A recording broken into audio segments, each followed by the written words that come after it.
எவ்வளவு பெரிய குடிகாரனா இருந்தாலும் சரிதான், அவன் 2 செம்பு 2 லிட்டருக்கு மேல குடிக்க முடியாது. 1 லிட்டர் எவ்வளவு? 100 ரூபாய். 2 லிட்டர் குடிச்சிட்டான்னா அதுக்கப்புறம் அவனால போதும்னு போயிடுவான். 200 ரூபாயோட வீட்டுக்கு போயிடுவான்.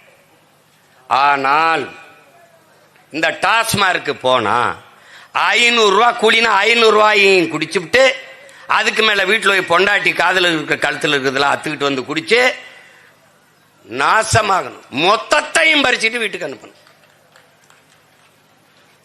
இப்ப இந்த கல்லை திறந்து விட்டால் டாஸ்மார்க் வியாபாரம் படுத்துரும். அதனால உனக்கு என்ன பிரச்சனை? அவர்கிட்ட இருந்து சரக்கு எடுக்கிற வியாபாரம் படுத்துரும். இங்க சிக்கல் இதுதான். இந்த வேர் அதுதான். இந்த வேர் பிரச்சனைக்கான வேர். ஏன் எல்லா மாநிலங்களும் கல் இருக்கும் போது என் மாநிலத்தில் மட்டும் தடை இருக்கிறது, நெருக்கடி இருக்கிறது, இடையூறு இருக்கிறது, வழக்கு இருக்கிறது?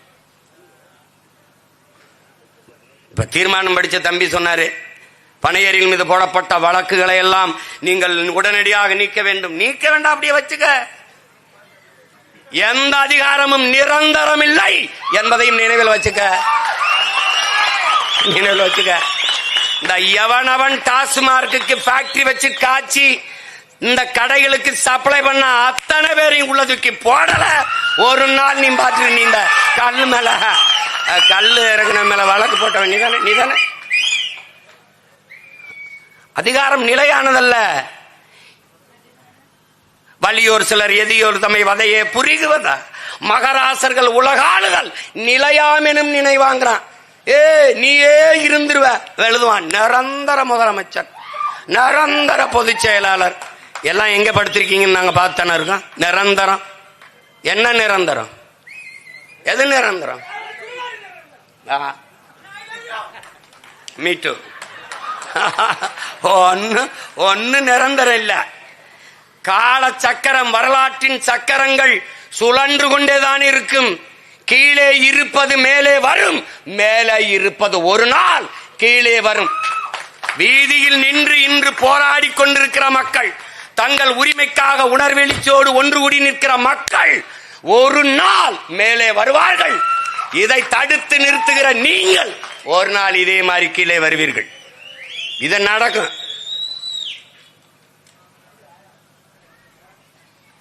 சொல்றது அது கல்லு மது அது இதுன்னு உலகம் பூரா விற்கிறான். அமெரிக்காலாம் 17 காய்ச்சற கருப்பட்டி 350 ரூபா, 1000 ரூபா ஒரு கிலோ. கல்லுல காய்ச்சற கருப்பட்டிக்கு விலை அதிகம் 500 ரூபா. சுண்ணாம்ப கூட கலப்படமா பாக்குறான் அவன். இந்த பாரு,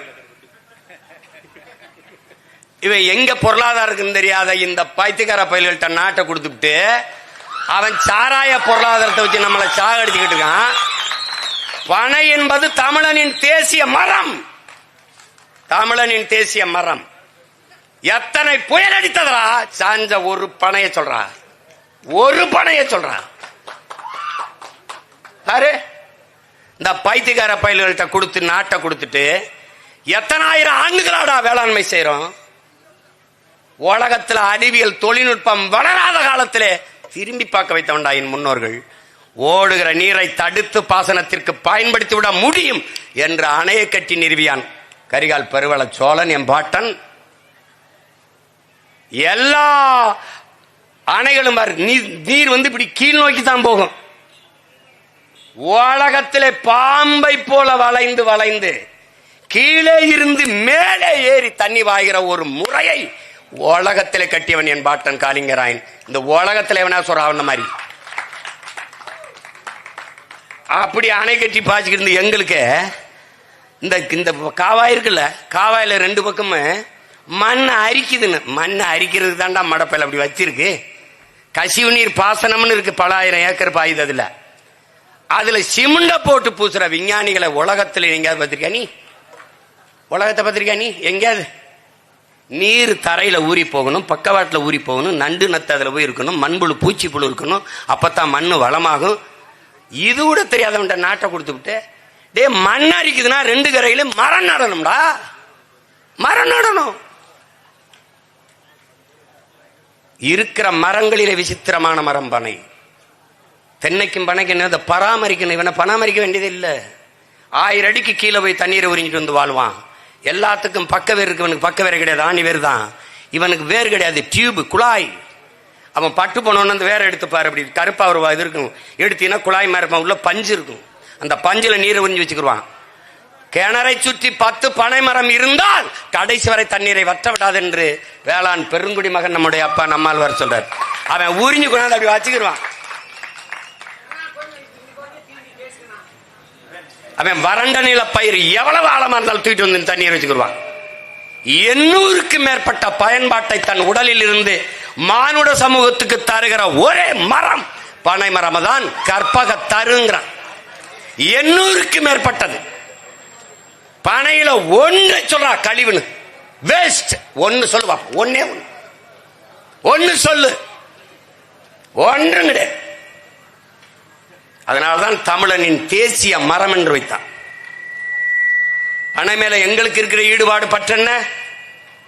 ஈழ தாயகத்தில் எங்கள் உயிர் தலைவன் பிரபாகரன் பெருங்கடை கட்டி போராடுகிற போது ஒவ்வொரு பனையும் மாவீரராக நின்று களத்திலே போரிட்டது. எதிரி வீசுகிற குண்டுக்கு நெஞ்சை குடுத்து தடுத்து மாவீரர்களை காப்பாற்றியது பனை. அது எவ்வளவு பெரிய பொருளாதாரம் அதில் இருக்குன்னு தெரியாம, அதுல எங்க ஊர்ல சிவகங்கை ராமநாதபுரத்துல 100 ரூபாய்க்கு விற்கிறான் அந்த மரத்தை, 100 ஆண்டு கால மரத்தை 100 ரூபாய்க்கு. கேரளாவில இருந்து கல்குவாரிக்கு செங்கல் கால்வாய்க்கு வெட்டிட்டு போயிட்டு இருக்காங்க. செங்கல் கால்வாய்க்கு என்னன்னு தெரியாம தன் உடலிலே எல்லா பாகங்களையும் பயன்பாட்டுக்கு தருகிற உலகில் ஒரு மரம் உண்டென்றால் அது பனை. எவ்வளவு பெரிய பொருளாதாரம் இருக்குன்னு தெரியாம அன்னைக்கெல்லாம் ஒரு தம்பி, நான் வழக்கறிஞரா படிச்சிருக்கேன், நான் படிச்சுட்டு இதை தொழிலா செஞ்சுக்கிட்டு இருக்கேன். இங்க பாருங்க, நாங்க 14 தான் இறக்குறோம், 14 இறக்குறோமா கல் இறக்குறோமான்ட்டு சோதிக்கிறேன்னு உடச்சு போட்டிருக்கிறத பாருங்க அப்படின்னு எடுத்து காணொலியா வெளியிட்டு இருக்கான். வலைவெளியில் இருக்கு, நீங்க பார்க்கலாம்.